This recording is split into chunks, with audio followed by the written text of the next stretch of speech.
Oímos la historia del arca como un cuento de supervivencia, un testimonio de la gracia que preservó la vida en medio del caos acuático.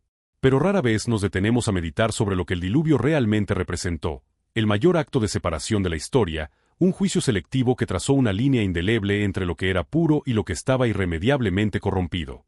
Esta no es solo la narrativa del agua que subió, sino el estudio solemne de lo que Dios eligió activamente no salvar. Imagine el mundo antes de aquel trueno final, una era donde la maldad no era solo una elección moral, sino una contaminación que se infiltraba en la genética, en la cultura y en la espiritualidad. Una época donde la propia esencia de la creación estaba siendo distorsionada. Había seres de violencia, los Nefilim, frutos de una rebelión celestial que profanó la tierra. Había el conocimiento prohibido, diseminado por magos y constructores de ídolos, que erigían monumentos a su propia gloria, desafiando al Creador en cada ladrillo. El arca no era un refugio para todos, era un vaso de santificación, diseñado para preservar la semilla original, el proyecto inmaculado. Ella flotó sobre la destrucción, pero lo que estaba sucediendo en el exterior, en el momento en que la puerta fue cerrada, es lo que realmente nos convoca a la reflexión. ¿Quiénes eran los excluidos? ¿Eran solo los impíos? ¿O eran aquellos cuyo ADN espiritual y físico había sido irremediablemente comprometido? Lo que fue ahogado no fueron solo cuerpos, sino la propia manifestación del espíritu de rebeldía que se había enraizado en la humanidad. La puerta, sellada por la mano divina, no permitió la entrada de los burladores, de aquellos que ridiculizaron la paciencia de Dios. No acogió a los ángeles caídos que buscaban destruir el linaje prometido. No dio refugio a los sacerdotes idólatras y a los reyes arrogantes. Lo que quedó fuera fue el caos, la impureza y la autosuficiencia. Esta jornada es una invitación a confrontar el límite. El arca es un símbolo de salvación intencional. Y hoy, somos llamados a discernir y a separar, en nuestras propias vidas, lo que es digno de preservación y lo que debe ser entregado al juicio. El diluvio fue la protección de Dios para garantizar que el nuevo comienzo estuviera fundamentado en la obediencia y en la esperanza. Prepárese para entender el peso de la exclusión y el valor de la pureza. La meditación sobre el arca y el diluvio nos convoca a ir más allá de la mera cronología de los eventos y a penetrar en la profundidad del corazón divino. Lo que presenciamos en Génesis no es primariamente una catástrofe geológica, sino la respuesta dolorosa de un creador ante la desfiguración de su obra. La Escritura nos revela que, antes de enviar las aguas, el Señor se arrepintió de haber hecho al hombre sobre la tierra, y esto le pesó en el corazón. Este no es el arrepentimiento humano, sino la expresión del dolor de Dios, el luto por la pérdida de la pureza original, forzándole a un acto de cirugía cósmica para salvar lo que restaba del proyecto. El juicio del diluvio fue, por lo tanto, una medida de preservación. Para entender el arca como un vaso de santificación, debemos primero confrontar la naturaleza de la corrupción que la precedió. La maldad prediluviana no se limitaba a crímenes o injusticias sociales, era una infestación estructural, un virus espiritual que había comprometido la propia esencia de la vida. El texto sagrado es enfático al describir que la maldad del hombre se había multiplicado en la tierra, y que todo designio de los pensamientos de su corazón era de continuo solamente el mal. La imaginación, la fuente de la creatividad y del propósito humano, estaba irremediablemente viciada. Sin embargo, la corrupción más alarmante, aquella que exigió la erradicación total, residía en la esfera de la profanación genética y espiritual. Es aquí donde el arca se convierte en un límite infranqueable. La exclusión más dramática fue la de los Nefilim, los gigantes o caídos mencionados en Génesis 6. Estos seres eran el fruto prohibido de la unión entre los hijos de Dios, identificados teológicamente como ángeles caídos que abandonaron su propia morada, conforme a Judas 6, y las hijas de los hombres. Esta rebelión no era solo moral, era un intento directo de Satanás de contaminar el linaje humano, de impedir el nacimiento de la simiente prometida que aplastaría la cabeza de la serpiente. Los Nefilim representaban la violencia y la distorsión en su forma más pura. Su existencia era una afrenta al orden creacional, una hibridación que amenazaba con borrar la distinción entre lo celestial y lo terrenal, entre lo puro y lo profano. El arca, al flotar sobre la destrucción, estaba activamente excluyendo esa abominación. No podía cargar el ADN corrompido, la violencia intrínseca, la mezcla prohibida. El diluvio, en este sentido, fue el acto de Dios de limpiar el tablero para que el juego de la redención pudiera continuar con el linaje puro de Noé, que era varón justo e íntegro entre sus contemporáneos. La integridad de Noé no era solo moral, sino también la preservación de su genealogía contra la contaminación de los Nefilim. Reflexionar sobre la exclusión de los Nefilim es reflexionar sobre el celo de Dios por la pureza de la especie. Él no estaba interesado en salvar la cantidad, sino en preservar la calidad y la integridad de su proyecto original. El arca era un laboratorio flotante, un recipiente sellado contra la impureza que dominaba el mundo exterior. Además de la contaminación física, el arca excluyó el espíritu de rebeldía en sus manifestaciones culturales y espirituales. Piense en los magos y en los diseminadores del conocimiento prohibido, aquellos que habían aprendido las artes oscuras y la hechicería, no de Dios, sino de los ángeles caídos, conforme a tradiciones extrabíblicas que detallan el conocimiento ilícito enseñado a los hombres. Ellos no fueron salvados porque su conocimiento era la antítesis misma de la sabiduría divina. Usaban la inteligencia dada por Dios para erigir un reino de sombras y engaño. De la misma forma, los constructores arrogantes y los reyes idólatras fueron barridos. Ellos representaban la autosuficiencia humana, la creencia de que el hombre podía salvarse o glorificarse por sus propios medios, levantando ciudades y monumentos sin referencia al Creador. Sus coronas y sus fortalezas eran insignificantes ante la majestad de la justicia divina. Lo que el arca rechazó fue la soberbia que se manifiesta en la negativa a doblegarse. La puerta del arca, una vez cerrada por Dios, simboliza el fin de la oportunidad para aquellos que, en su arrogancia, ridiculizaron la predicación de Noé y la paciencia del Altísimo. El arca, por lo tanto, nos enseña sobre la naturaleza de la salvación intencional. No fue un accidente, sino un proyecto detallado, una tipología de Cristo. Así como el arca fue el único camino para la preservación de la vida en medio del juicio, Cristo es el único camino para la salvación en medio del juicio final. La puerta del arca era estrecha y única, la puerta de la gracia es estrecha y única. Somos llamados, hoy, a realizar nuestro propio juicio selectivo interior. Si el arca fue un vaso que separó lo santo de lo caído, lo puro de lo híbrido, somos desafiados a examinar lo que cargamos en nuestra propia alma. ¿Cuál es el ADN espiritual que cultivamos? Permitimos que el espíritu de rebeldía, la arrogancia, o el conocimiento prohibido, aquello que nos aparta de la verdad revelada, se infiltre en nuestros pensamientos y acciones. El arca es un recordatorio solemne de que la obediencia no es una opción, sino la única condición para la preservación. Noé no fue salvado por su fuerza o inteligencia, sino porque halló gracia ante los ojos del Señor e hizo todo conforme Dios le había ordenado. La fe manifestada en la obediencia es lo que nos cualifica para entrar en el refugio. Que podamos meditar sobre la seriedad de la exclusión. El diluvio no fue un acto de crueldad, sino la protección de la semilla de la esperanza. Dios garantizó que el nuevo mundo se fundara no en el caos de la rebelión, sino en el orden de la obediencia. El arca transportó la vida hacia adelante, pero solo la vida alineada con el plan divino. En este momento de reflexión, elevemos nuestros corazones en oración, pidiendo a Dios el discernimiento para separar lo que es santo en nuestras vidas. Oración. Padre de misericordia y de juicio, tú que viste la corrupción de la tierra, y en tu dolor, preservaste la semilla de la pureza. Concédenos la gracia de discernir el espíritu de rebeldía que se manifiesta en nuestros corazones. Ayúdanos a cerrar la puerta a la arrogancia, al conocimiento que nos aparta de ti, y a toda la impureza que amenaza con contaminar el templo de tu espíritu. Que nuestra vida sea un arca de santificación, preservada por la fe y por la obediencia, para que podamos ser dignos de llevar tu promesa adelante. En el nombre de aquel que es nuestra verdadera arca de salvación. Amén. La lección final de la exclusión es clara, la puerta de la gracia tiene un plazo. La paciencia de Dios es vasta, pero no infinita. Cuando la puerta se cierra, el juicio se consuma. Y para aquellos que estaban del lado de afuera, el agua que era vida para el arca, se convirtió en el instrumento de su destrucción. La salvación es intencional, y la elección de entrar en el refugio es urgente. El arca nos llama a la vigilancia constante y a la separación radical de todo lo que es caído e impuro.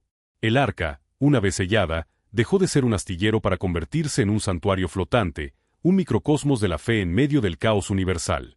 Si la exclusión nos enseñó sobre la urgencia del juicio, la vida dentro del arca nos revela la profundidad de la gracia sustentadora de Dios. No era solo un navío, sino una declaración teológica de que la salvación es un ambiente, una atmósfera de obediencia y dependencia. Imagine la realidad dentro de aquellas paredes de madera de gofer. El mundo exterior era consumido por el clamor de la destrucción y por la furia de las aguas, pero allí dentro había un orden mantenido por la providencia divina. El arca no era un lugar de confort lujoso, sino de disciplina rigurosa. La fe de Noé no se manifestó solo en la construcción, sino en la gestión diaria de aquel refugio, en la alimentación de las especies, en la convivencia en un espacio confinado, y en el mantenimiento de la esperanza contra toda evidencia sensorial. Esta es la esencia de la vida cristiana, vivir por la fe, incluso cuando el mundo alrededor es ruidoso, caótico y amenazador. La estructura del arca, detallada por Dios, era en sí misma una lección de espiritualidad. Sus dimensiones, longitud, anchura y altura, no eran arbitrarias, sino diseñadas para la estabilidad y la capacidad de carga, simbolizando que la vida de fe debe ser estructurada y equilibrada, no entregada al azar. El betún, o pez, que sellaba la madera por dentro y por fuera, es una poderosa tipología de la expiación. El término hebreo para betún, koper, está íntimamente ligado a la palabra para cubrir o rescate. Así como el betún cubrió el arca, protegiéndola del agua destructiva, el sacrificio de Cristo nos cubre y nos protege del juicio que debería alcanzarnos. El arca no fue salvada por su propia fuerza, sino por la cobertura que Dios proveyó. Nuestra salvación también depende enteramente de la cobertura de Cristo. El tiempo que la familia de Noé pasó dentro del arca, más de un año, representa el periodo de prueba y santificación. No basta con entrar en el arca, es necesario perseverar en ella. La fe que salva es la fe que permanece. Durante aquel largo periodo, no podían ver el sol, ni la tierra firme, solo el agua y el cielo. Su única brújula era la palabra de Dios y la presencia silenciosa del Creador que había cerrado la puerta. Esto nos enseña que, en momentos de oscuridad espiritual o de prueba intensa, nuestra única referencia debe ser la promesa divina, y no las circunstancias visibles. El arca también es un poderoso símbolo bautismal. El apóstol Pedro nos recuerda que, así como el agua del diluvio salvó a Noé y a su familia, el bautismo ahora nos salva, no por la remoción de la suciedad física, sino como un ruego a Dios por una buena conciencia, 1 Pedro 3, 20-21. El agua que ahogó el mundo antiguo e impuro sirvió como un útero para el nuevo mundo. El juicio se convierte en el instrumento de la purificación. Al pasar por las aguas del bautismo, morimos al viejo yo, al espíritu de rebeldía que fue excluido del arca, y emergemos a una nueva vida, alineada con la pureza que Dios preservó. La pureza que Dios buscaba preservar no era solo la pureza de la especie humana, sino la pureza del linaje mesiánico. La corrupción prediluviana amenazaba con aniquilar la simiente de la promesa. El arca fue, por lo tanto, un cofre biológico y espiritual para garantizar que el plan redentor pudiera proseguir. Preservó la imago Dei, imagen de Dios, en Noé, el único hombre que la Biblia registra como justo e íntegro entre los de su generación, Génesis 6:9. La integridad de Noé era el ADN espiritual que Dios eligió transportar hacia el futuro. Reflexionemos sobre nuestra propia integridad. ¿En qué medida permitimos que la corrupción del mundo exterior, el cinismo, la idolatría moderna, la búsqueda incesante de gloria propia, contamine nuestro interior? El arca nos desafía a ser íntegros, a mantener la pureza de nuestro llamado, incluso si eso significa estar en minoría, como Noé y su familia. La salvación es siempre una cuestión de calidad, no de cantidad. El fin de la jornada del arca no es menos significativo que su inicio. Cuando las aguas bajaron, el arca reposó sobre los montes de Ararat. Este reposo simboliza el descanso que encontramos en Dios después de la tempestad de la prueba. El primer acto de Noé al salir del arca fue construir un altar y ofrecer sacrificios. Este es nuestro modelo. Después de la salvación y la preservación, nuestra respuesta inmediata debe ser la adoración y la gratitud. La vida salvada es una vida dedicada al culto. De aquel altar, Dios estableció su primera alianza universal, sellada por el arco iris. El arco iris, un fenómeno óptico que solo puede ser visto cuando el sol brilla a través de la lluvia, es el símbolo de la misericordia que irrumpe a través del juicio. Es la promesa de que, aunque la naturaleza humana continúe inclinada al mal, Dios no destruirá más la tierra con agua. El arco iris es el recordatorio visible de la fidelidad de Dios, un puente de colores que enlaza el juicio pasado a la esperanza futura. Oración. Dios de toda fidelidad, tú que mantuviste tu promesa y preservaste la semilla de la vida en medio de la destrucción. Ayúdanos a vivir dentro de la estructura de tu arca, que es Cristo. Que nuestra fe sea como el betún, cubriéndonos y protegiéndonos de la inundación del mundo. Danos la perseverancia de Noé para soportar los largos periodos de prueba, confiando en que tú eres aquel que cerró la puerta y que nos guiará al reposo seguro. Que nuestro primer acto al salir de cualquier tempestad sea la adoración en tu altar. Que el arco iris de tu promesa sea nuestra constante esperanza. En el nombre de Jesús, nuestra arca eterna. Amén. La lección final del arca trasciende el evento histórico. Nos invita a una vigilancia constante y a una separación radical. Estamos viviendo en un tiempo de espera, donde la paciencia de Dios todavía se manifiesta, pero el juicio final es inevitable. El arca nos enseña que la separación entre lo santo y lo caído es la condición para la continuidad de la vida. Lo que cargamos en nuestro corazón y mente debe ser digno de ser transportado para el nuevo mundo. Debemos ser celosos en preservar la pureza de nuestra fe, la integridad de nuestro carácter y la obediencia a la palabra. El arca no era solo un medio de supervivencia, sino un testimonio vivo de que la vida alineada con el plan divino siempre prevalecerá sobre el caos de la rebelión. Nuestra arca está lista. La cuestión es si estamos dispuestos a entrar y a permanecer, confiando en la cobertura y en la dirección de aquel que nos llamó para la santificación. La jornada del arca es la jornada del alma que busca a Dios y encuentra en él su refugio inquebrantable. La conclusión de la jornada del arca no es solo el fin de una tempestad, sino el solemne inicio de una nueva era, marcada para siempre por la indeleble línea de separación trazada por la mano divina. El clímax de la historia no reside en el momento en que las aguas cubrieron el último pico, sino en el silencio ensordecedor que siguió al cierre de la puerta. Aquel sonido, el sonido de la gracia retirada y de la justicia consumada, resuena a través de los milenios como el testimonio final de la paciencia de Dios y de la inevitabilidad de su juicio. Reflexionamos sobre lo que fue irrevocablemente excluido, no solo la carne, sino el principio que la animaba. El espíritu de rebeldía, que se manifestó en la violencia de los Nefilim, en la arrogancia de los constructores de gloria propia y en la burla de los incrédulos, fue barrido de la faz de la tierra. El arca, al reposar, no solo salvó a una familia, preservó la pureza del linaje, la integridad del proyecto humano original y la semilla de la fe que florecería en la alianza. El diluvio fue el gran divisor de aguas de la historia moral. Nos enseña que hay un punto de no retorno, un límite donde la tolerancia divina cede lugar a la santidad. La tragedia de la era prediluviana no fue la falta de aviso, sino la obstinada negativa a reconocer la urgencia de la gracia. Estaban ocupados en sus matrimonios, en sus construcciones y en sus idolatrías, mientras la estructura de la salvación era erigida delante de sus ojos. El arca, por lo tanto, es la materialización de la verdad de que la salvación es siempre intencional, selectiva y exclusiva. Ahora, miramos hacia nuestra propia arca, que es Cristo. Si Noé fue el predicador de la justicia que construyó un refugio de madera, Jesús es la justicia encarnada que se convirtió en nuestro refugio eterno. Él es la puerta. Y así como la puerta del arca fue cerrada por Dios, la puerta de la salvación, aunque hoy abierta, un día será sellada. La vigilancia que se nos exige es la de garantizar que no estemos cargando en nuestro interior los nefilim espirituales de nuestra era, la corrupción de la mente, la mezcla de lo sagrado con lo profano, la autosuficiencia que nos impide depender de la cobertura del betún divino. La lección de la exclusión es la más severa y la más necesaria. Lo que Dios excluyó del arca, Él lo excluye de su presencia eterna.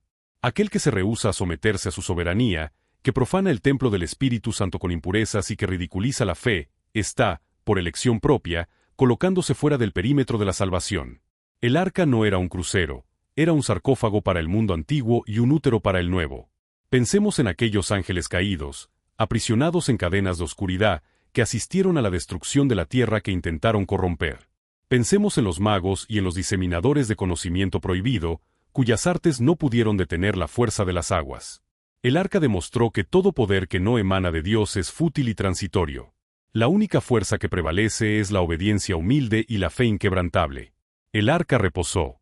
El reposo en Ararat es la promesa de que, después del juicio, hay descanso para los justos. El olor a tierra nueva, el aire limpio y el sacrificio de Noé en el altar marcan el establecimiento de un nuevo orden. La vida recomienza, pero bajo nuevas reglas. La alianza, sellada por el arco iris, que es la manifestación de la fidelidad de Dios en medio de la fragilidad humana. El arco iris no es solo una promesa de que el agua no destruirá más el mundo, es un recordatorio visual y constante de que el juicio fue real y que la misericordia es un acto de elección divina. Nuestra vida es nuestro tiempo de construcción del arca. Cada decisión de santidad es una tabla clavada. Cada renuncia al pecado es una aplicación del betún. Estamos siendo llamados a separar lo precioso de lo vil, la pureza de la corrupción, el propósito divino de la distorsión mundana. No podemos permitirnos el lujo de la complacencia, pues la puerta de la gracia no permanecerá abierta indefinidamente. El arca es la tipología de la Iglesia, el cuerpo de Cristo, que navega por las aguas turbulentas de este mundo, transportando la semilla de la vida hacia la eternidad. Y nuestra responsabilidad es garantizar que, al entrar, hayamos dejado del lado de afuera todo el peso muerto de la rebelión y de la impureza. El arca, en su majestuosa simplicidad y obediencia, nos ofrece la resolución final. La vida con Dios exige separación. La vida eterna exige santidad. El juicio selectivo de Dios es la garantía de que la pureza será preservada. Oración final de consagración. Padre eterno, Creador y Juez de toda la tierra. Agradecemos por el testimonio solemne del Arca, que nos recuerda tu santidad y tu fidelidad inquebrantable. Reconocemos que tú eres el Dios que cierra la puerta y que abre el camino. Concédenos la gracia de vivir en constante vigilancia, separando lo que es santo de lo que es caído en nuestros corazones. Que nuestra fe sea el betún que nos protege de la inundación del mundo y que nuestra obediencia sea la madera que sustenta tu presencia en nosotros. Líbranos del espíritu de burla y de la arrogancia que llevó a la perdición de la era antigua. Que no seamos contaminados por la corrupción genética y espiritual que tú rechazaste. Ayúdanos a identificar y a expulsar a los gigantes de nuestra alma, el orgullo, la idolatría sutil y la búsqueda de gloria propia, para que seamos vasos puros, dignos de ser transportados a tu nuevo mundo. Fortalécenos para ser como Noé, predicadores de la justicia en un tiempo de cinismo, y constructores de la fe en un mundo que ridiculiza la preparación. Que nuestro reposo final sea en ti, sobre los montes de tu presencia, y que nuestro primer acto al salir de la tempestad de la vida sea la adoración en el altar de la gratitud.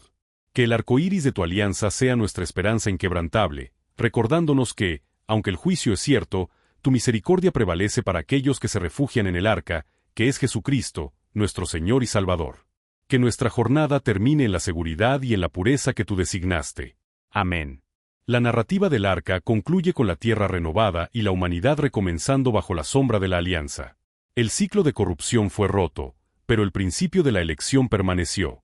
El arca cumplió su propósito, testificó la pureza, ejecutó el juicio selectivo y garantizó la continuidad de la vida alineada con el plan divino. El pasado nos advierte, el presente nos desafía, y el futuro nos espera. La puerta está abierta, pero la decisión de entrar y permanecer, separándose del espíritu de rebeldía, es nuestra responsabilidad final e irrevocable. El arca ya reposó. La lección está completa. La santidad es la única herencia que vale la pena ser transportada a la eternidad. Si te gustó desvelar este caos genético, dale a me gusta y suscríbete para no perderte el próximo análisis.